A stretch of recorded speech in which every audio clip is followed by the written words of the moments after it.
I'm back! I finally got around to swatching the set of 40 super granulation watercolor paints by Schmincke. When I first opened the palette, I felt truly overwhelmed. Sometimes having less options can be better than having too many options. Does anyone else feel that way? Decision fatigue, perhaps? Well, luckily, once I'd finished with this swatch card, I was feeling a little more calm. I had to remind myself that picking out a handful of colors for each piece is usually a good place to start.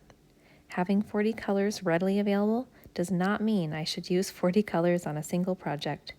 These are things that I already know, right? But sometimes I just need that extra reminder.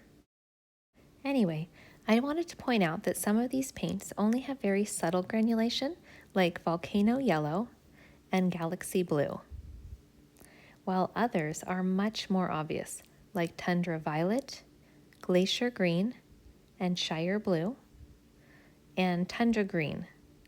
The texture is quite a bit more noticeable. So right now I'm in the midst of planning a video to share some thoughts about these paints and some things that really came as a surprise to me, things I didn't know about super granulation watercolors. So look for that video in the coming week. I'd like to show you one set of minis that I completed using this set.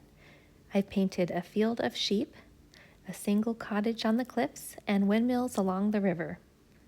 And before starting this project, I chose about 6 paint colors beforehand so that I wouldn't fall into that spiral of decision overload. And I'm happy with the outcome. The textures are really nice, and I like the overall softness. In this last one here, just look at the water. That's all granulation right there. In my upcoming video, I'll be talking about texture, detail, and some things to be aware of regarding overall look and feel of your paintings when you're working with granulation paints.